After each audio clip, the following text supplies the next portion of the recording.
Hello, friends, and happy Friday. We are finally here. It is wonderful to join you here live. Definitely welcome to the show. Let's get started. Welcome to Level Up with Winnie Sun.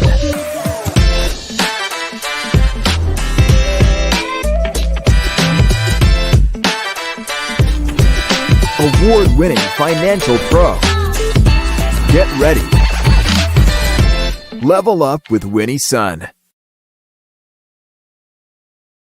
Well, hello, friends. It is wonderful to be here with you as we close up the week. I'm sorry, I was supposed to be here with you yesterday. Sorry, we had some technical difficulties, but we are here live, and it is wonderful to end the week with you. For those of you who are brand new, I'm Winnie, your host, an award-winning financial pro, a Forbes contributor, a CNBC council member and contributor, and we are streaming here live on many social media platforms. And I see so many of you joining in on this beautiful Friday.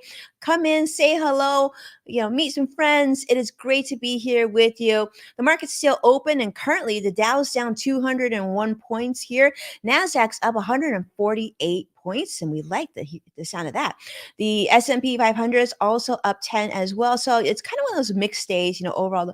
It's been a really choppy and difficult market by and large this week, but Nasdaq is setting a new record. So let's see if that continues before the market closes here. The market won't be closing for an hour and 15 minutes, so it's a little bit of ways to go. But without further ado, let's jump in because I've got so much business news to share with you. A lot of things have been happening if you didn't know already. Like I mentioned, definitely a choppy week this week, especially for the Dow. But let's go ahead and jump and talk about some of the changes that have happening. And one of those is with Amazon Prime. Now, I know many of you are Amazon Prime subscribers. And if you're not, well, this might be news for you too, because Amazon Prime is now yet again adding a new feature for members. Now, if you have Amazon Prime, believe it or not, you can even save on gas. Now, this is being shared on The Verge. Allison Johnson there in Verge talking about how Amazon Prime members can actually save now 10 cents per gallon at participating BP and Amoco stations just by linking their accounts with BP's Earnify Rewards program. Now, if you have one of these locations near you and you're an Amazon Prime member, well, this is probably something that you want to check out because this could save you some money. And Amazon also plans to expand the discount program not only for those who still fill up at the tank, but also to save on EV charging by next year, by 2025. So they say this gas discount, adds to their already diverse groups of Amazon Prime benefits. For those of you at Amazon Prime, you also know that you get free Grubhub food delivery and other benefits as well. Now, this, of course, comes on the heels of competition from Walmart. Walmart's offering similar fuel savings at Exxon stations for their Walmart Plus members. And those of you who are close to a Walmart, you might even have a Walmart gas station in that same parking lot. And usually I've found that those prices can be pretty competitive as well. Now, of course, despite BP walking away on carbon reduction goals, many consumers are still opting for these discounts so that they can save some money at the pump. And of course, very popular with Prime shoppers. Analysts are estimating that about 75% of Amazon shoppers are now actually Amazon Prime members. This is a jump from 2016, where it's only about 50%. So if you shop at Amazon, a good chance that you have Amazon Prime. And I was just thinking about this because I was, of course, doing research on the story and thinking, this is starting to sound a lot like some of the benefits that we've enjoyed for quite a bit of time for those of you who have membership at some of those warehouse stores like Costco and Sam's Clubs and there's a lot of different discounts that they offer. So could they then at some point, could Amazon decide that they want to take on one of the warehouse giants? I wouldn't be surprised if that were to be happening. And for those of you who are with me live, how do you feel about that? Do you think that Amazon's going to go that direction? Like with all these discounts, they're going to eventually try to take a piece of the pie that warehouse stores enjoy, like Costco, BJ, Sam's Club? Or do you think, no, I don't think that's kind of happening. I think they're going to stick to retail. So Want to hear from you? Definitely let me know. All right, let's continue though. I want to talk about something else that's happening, and this is, of course, tied to social media. Um, well, Meta has decided that if you're going to be tracking the private jets of a billionaire, a millionaire like Elon Musk, Taylor Swift, Mark Zuckerberg, well, you're going to be kicked off their platform because that's a big no no. This is being shared on Fortune, of course, talking about Meta's Threads, which, as you know, is sort of a new up and coming social media platform. And for those of you on here, like it's been here for a while. Yeah, I know, but compared to platforms like Twitter, Instagram, it's still one of the newer platforms. Well, now they're suspending accounts that track private jets of these high profile figures. And they're saying that, of course, this data is publicly available, but by making it so available, this is a security threat. Now, these accounts are run by a college student and has drawn for a lot of attention, revealing the travel activities of celebrities, a who's, and really sparking debates on the sake of privacy. Now, celebrities such as Taylor Swift have actually previously taken legal action against similar tracking. I know Elon Musk talked a lot about this when this was being done on Twitter. But Meta's decision to suspend the accounts adds to that ongoing discussion about privacy versus public interest in tracking the activities of these high profile individuals. Now, I don't know how you feel about that, but I'd love to get your take on this. I will say, from my standpoint, I think that's okay. I'm okay with protecting privacy in this facet for those who have private jets. I don't have a private jet, and nor do I think I'll ever have a private jet. But that being said, I do think we would all agree that celebrities have a certain level of um, privacy issues, right? Like they can't even leave their house or their car without paparazzi issues. And now having someone track their private plane does seem um and yes, you can say that this is public information, but that being said, public information is one thing, but having this being available so publicly, is it necessary? That's the question. Is it really necessary? And but the question is, should the social media platforms be suspending these accounts? That I don't know. I mean, I think that it would be nice if these college students would recognize that that's probably data they don't need to be sharing for more social media clout. But more importantly, I want to hear from you. Let me know what you think about that, and whether you think this should continue or we should just stop it right there. I mean, think about it. If you had a private jet, let's say you won the lotto, right? And you had a private jet. Do you really want people to know like your every destination and where you'll be and where you're going to be landing? Probably not. Well, let's continue on because there's been a lot of changes also in credit cards. And this is a big one. There was recently now an $89 million suit by, believe it or not, consumer finance. In fact, this is the Apple and Goldman Sachs have officially been fined. The Consumer Financial Protection Bureau, or the CFPB, has ordered Apple and Goldman Sachs to pay a whopping $89 million due to their mishandling of the Apple Card. I mean, I think they call it a card, but it's a credit card, right? And although it's probably not physically a credit card, it was an Apple Card that was on your Apple Pay that you could use to pay for a lot of things. There have been transaction disputes of how there have been misleading customers about their interest-free payment options. Now, Apple did fail to forward tens of thousands of transaction disputes to Goldman Sachs. And then when the disputes were then handled, finally, the bank actually did not meet federal investigation requirements, which then led to financial harm for many of their cardholders. And this is a big deal because it was misleading because interest-free plans, when you think of interest-free plans, you think of absolutely no interest, right? Well, customers were actually misled into thinking they were automatically qualified for interest-free payments when in actuality, when you made a purchase on your Apple device with the Apple Card, many people actually had to pay, unknowingly had to pay interest. Well, Goldman Sachs incorrectly then applied refunds, which then led to unexpected interest charges for over 10,000 cardholders. Goldman Sachs is now being required to pay $19.8 million to readdress the affected customers and consumers, and has a $45 million civil penalty as well. And Apple also has to pay a $25 million penalty. Talk about a costly mistake. Ouch, way more than interest was charged, I'm sure, but not a good thing. So Goldman Sachs is now banned from launching new credit cards without first demonstrating compliance with federal laws. They want to make sure that, of course, consumer protection is in place.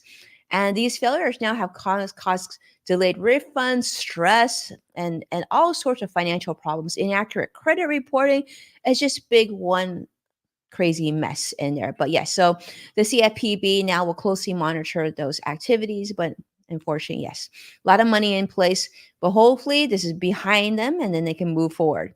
Speaking of The Verge, I want to continue and talk about another big thing that's happening. And this is about subscriptions. Now, this was also shared on The Verge. Wes Davis leads on this article talking about three major industry groups: the NCTA, which represents companies such as Disney and Comcast, and the Electronic Security Association, the ESA, which is, and then, of course, the Interactive Advertising Bureau, the IAB. Well, they are all suing the Federal Trade Commission, the FTC, to block what they call the new click to cancel rule. Now, if you haven't heard about this, the click to cancel rule actually requires companies to provide a super easy online method for you and me, customers, to cancel subscriptions if they initially signed up online, which then eliminates the need and stress of making phone calls or even going and making in person cancellations. Makes sense, right? I mean, you can sign up online, so you should be able to do so online. Super, super easy. But unfortunately, the groups argue that FTC's rule is arbitrary and an abuse of discretion. In fact, they're claiming that it attempts to regulate consumer contracts across all industries, which they say is consumer overreach, or they consider this overreach. So recently, the Supreme Court's decisions have reduced regulatory authority, making it actually easier for different industries to challenge consumer protection laws through legal and lobbying efforts. In fact, this lawsuit involves key players in the entertainment, telecom space, companies including Google, Netflix, ADT, Meta. They're all standing to lose revenue if the rule makes subscription cancellations easier. Which you got to think about that for a second. So it's really easy for us to sign up for a subscription, for example, Netflix, right? But then, or Google or ADT or any of the others. But then now, if we want to cancel, like it's not going to be just one click. We actually might have to make a phone call or go in person. Come on now. We can all agree where that should be led. I think we understand that. So hopefully that'll be fixed, but definitely let me know your thoughts on that. If any of you think that that is impractical or unfair, hey, put it in the comments. We want to hear from you. But we're going to continue because there's even more that's happening. And you may know, and I hope that you know, and I hope that you already took action on this, but election is coming the first week of November. And we're literally just days away before the 2024 presidential election. Well, one of the big topics that continues to circle on major debates and publications as it pertains to the election is the discussion of US China tariff escalation. And so you've probably heard of tariffs and you've wondered, is this a pro or a con? Well, this is being discussed actually in many, many avenues. And CNBC is reporting that tariff tensions, they say, will impact global growth. This is coming from Jita Gopinath, Deputy Managing Director of the IMF, which warns that escalating tariffs between the countries of the United States here and China would actually have costly consequences for all of us and would reduce global output and has the chance of increasing inflation as well here in the United States. So global trade dynamics are changing. We can all agree with that, with the United States and China trading less directly and rerouting some of their trade actually to even other countries. The IMF's report highlights that increasing sort of protectionism poses a significant risk to global growth, something that we have to think about. disrupting supply chains and weighing down medium term economic prospects. So, IMF leaders are now stressing that we really need to think about this because it could cause considerable trade relations and harm countries imposing these sort of broadband tariffs, and that we really need to think this through a little bit more. So that being said, just thought I would share that with you. Is coming from the IMF. Like it, don't like it, it's what's being discussed. But most importantly, if I didn't already, I really want to encourage you to vote. Regardless of which direction you want to vote, just make sure that you do vote. Make sure you're heard. Make sure you take proactive efforts to do so. Um, I was able to mail in my ballot, and that was super, super simple. But many places across the United States are allowing for early voting. If you're able to mail in your ballot still, might be something to think about. But whatever you do, make sure and you commit to voting because your voice deserves to be heard. And we have that right if you're of age and you're able to make sure to take advantage and vote and make sure you make the decision that is best for you. All right. Going forward, let's go ahead and segue over to travel. I want to talk about two things, actually, both coming from American Airlines. I want to see what you feel about this. I thought this was kind of an interesting one. American Airlines is making a change to when you board. This is being shared by the New York Times. They're adding new boarding technology. So American Airlines is testing a system that signals when passengers attempt to board when their assigned group isn't being called, and they want to prevent line cutting. So this system is going to emit an audible sound to notify gate agents if a boarding pass is used out of turn, rejecting early boarders. This technology is being piloted in places such as Albuquerque, New Mexico, Tucson, Ronald Reagan airports. And so far, passengers kind of like it. They kind of dig it. They're saying they're curbing what they call gate lice. I didn't know this was a thing, but I guess, when you're not supposed to be boarding and you board, you're considered gate lice. So this tech aims to reduce gate lice, passengers crowding the gate early, often trying to secure overhead bin space.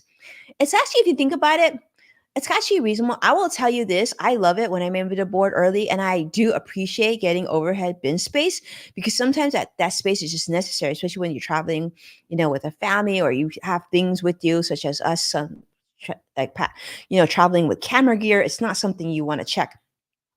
But experts believe that this system will now ease tension for gate agents, allowing technology to enforce boarding rules rather than staff confrontations. So yeah, that's coming. And I see CrossX Fighter actually on YouTube. Thank you so much for being here. And I see, wow, so many of you on different platforms. For those of you who have flights coming up on American Airlines, how do you feel about this? You like it? You don't like it? You not care? So that's something to think about. I think it's okay. I think it's fine. I mean, I think as long as you don't cheat the system, you're not really worried about it.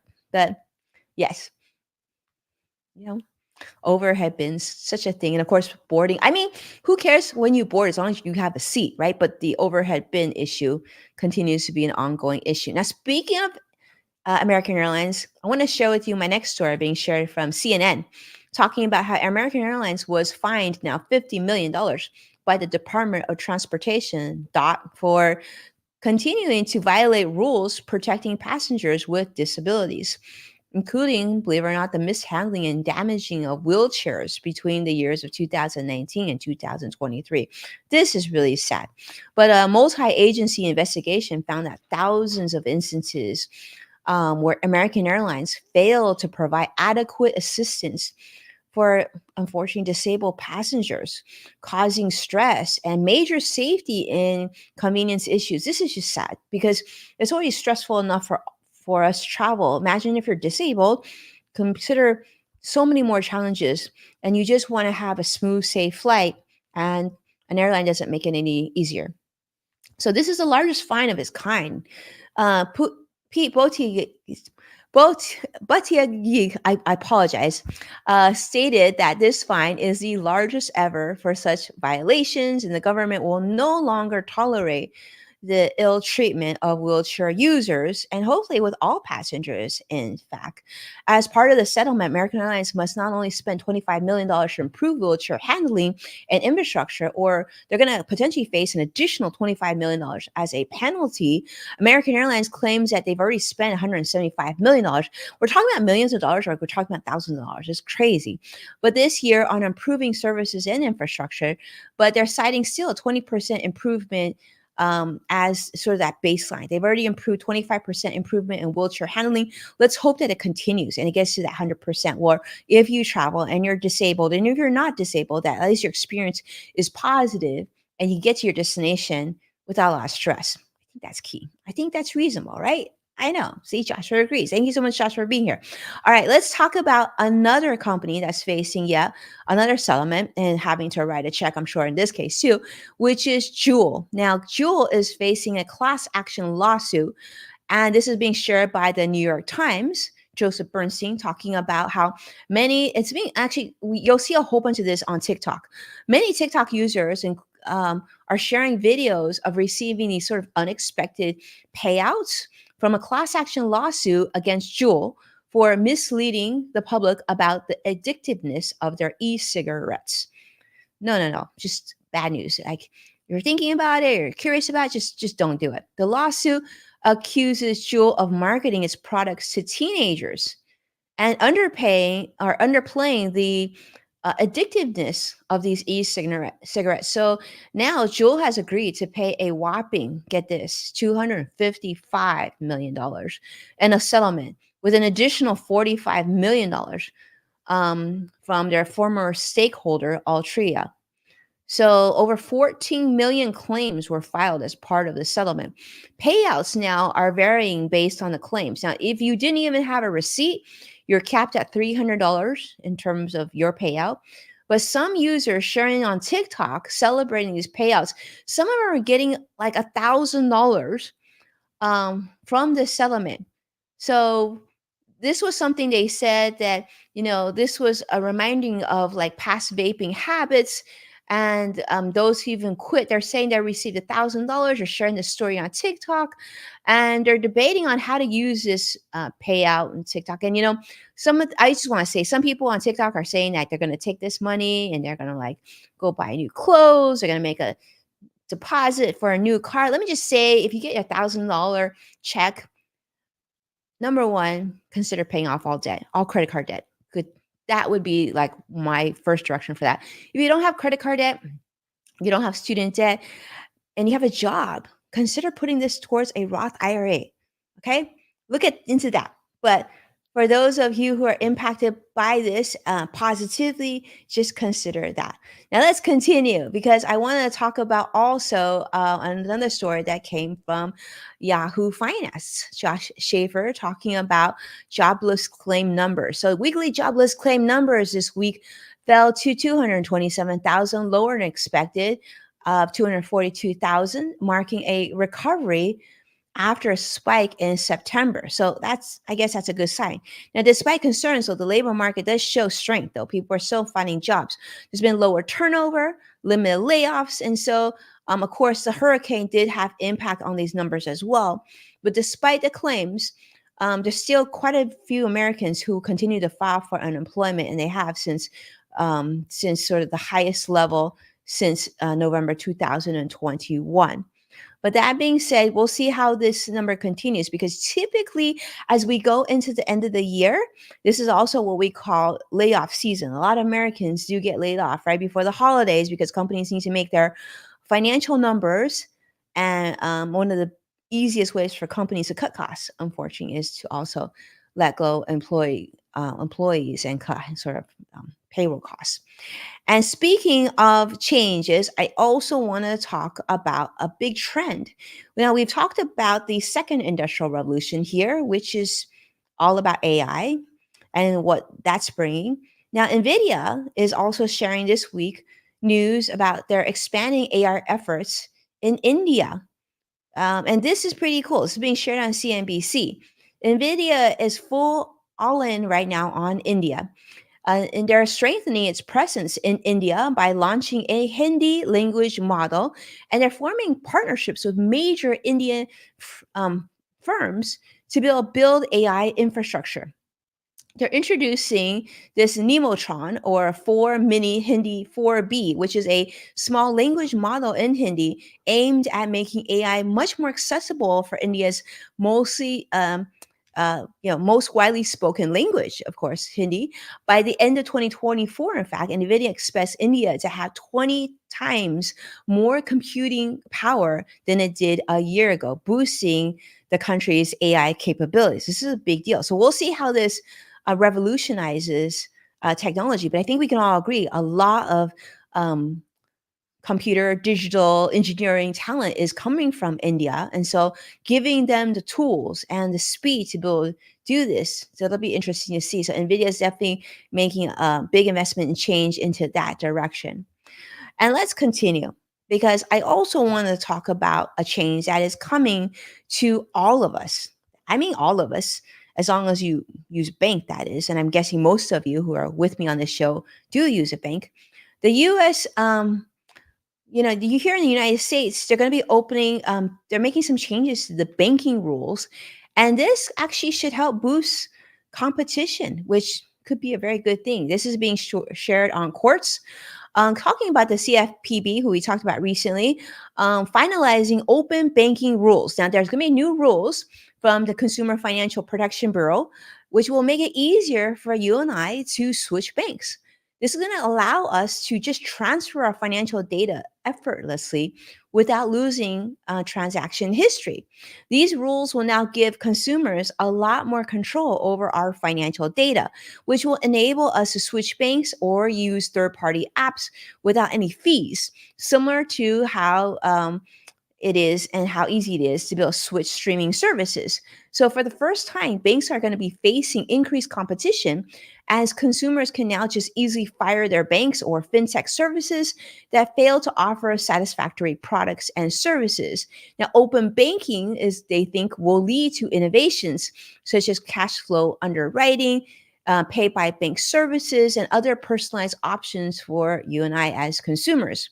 Now, they're saying this is going to really benefit those sort of underserved groups because this new system will also improve access to loans for individuals who haven't had the most credit history or thin credit files, such as immigrants, by using broader banking data for underwriting instead of just relying on traditional credit metrics. So, the adoption of these standardized application programming interfaces or APIs will now streamline data sharing while eliminating less secure practices like screen scraping, and then just ensuring better customer protection as a whole. So that I think we can agree that's probably going to be a good thing, but we'll see how that unfolds. It's nice to be able to know that consumers benefit, but I can't say enough. Like someone in the financial industry, we're constantly worried about cyber attacks and things like that. So I don't know. We'll see how that goes. But let's continue. September homes also have a sales drop. In fact, lowest since quite a few years, being shared on CNBC. U.S. home sales now have dropped 1% in September compared to August. Annualized rate of 3.84 million units, which marks the slowest pace since October of 2010. Though very much many homes continue to sit on the market. So if you're looking to purchase a home, you actually will probably, this might be one of the best times. It could be like sort of a buyer's market. And I will say historically, of course, going into the holidays between now and end of the year, most people are more focus on the holidays, spending time with family, maybe even holiday travel, and of course, gifting for people that you love rather than looking for a home. So, usually, the real estate market slows down around the holidays as well. So, this could be one of those things if you've been sitting on the sidelines and you've been monitoring. Real estate inventory in your area and you're comfortable with the mortgage rates, well, this could be sort of that perfect storm experience for you. But of course, before you make any sort of decision like that, always do your research, make sure you work with a professional, and of course, always try to buy less than you can afford so you don't get yourself in a situation where your house poor. But nonetheless, if you go that direction, seek out a professional. Don't do it on your own, and make sure you talk with people who know your market very, very well. All right. And speaking of making smart financial decisions, let's just say that somebody in Georgia is very, very happy. If you didn't know already, Powerball has reported that there's been a big win in Georgia. A single ticket sold in Georgia won a whopping $478.2 million Powerball jackpot on October 23rd. This is actually the eighth jackpot win this year, which congratulations to that winner. The winner now has the opportunity to choose between a lump sum of $230 million or an annuity of $478.2 million paid over 29 years with increasing annual payments. The winning numbers, in case you wondered, were 2, 15, 27, 29, and 39, and Powerball 20 with a two-time power play. Talk about lucky.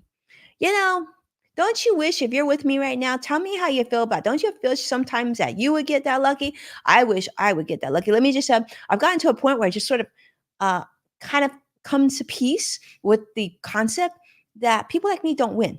So I don't really play. But if you play, let me know. Have you won? And which one would you take? Would you take the lump sum or would you take the annuitized option? Let me just say that if you're not sure, this is, of course, a great opportunity to talk to somebody who has experience with this.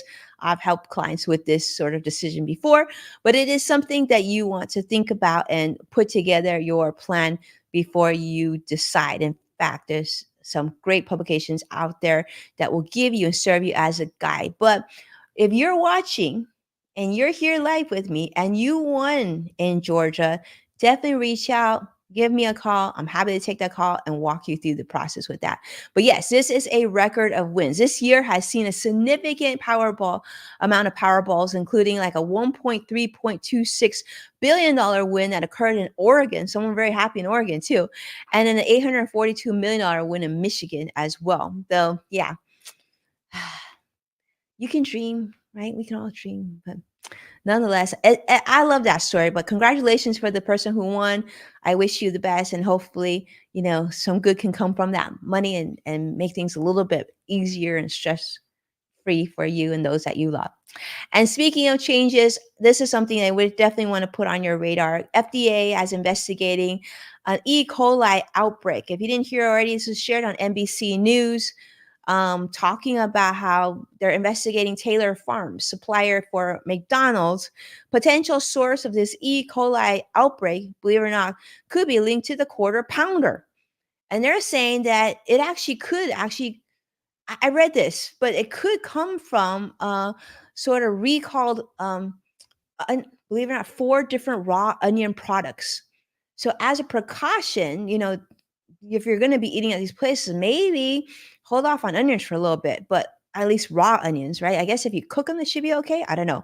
But they're urging now restaurants to stop using affected items. The outbreak has affected 49 people, resulting in 1 death, 10 hospitalizations, including a severe case in a child. So health officials now are saying that they believe that these slivered onions used in the quarter pounders may be actually a source of contamination.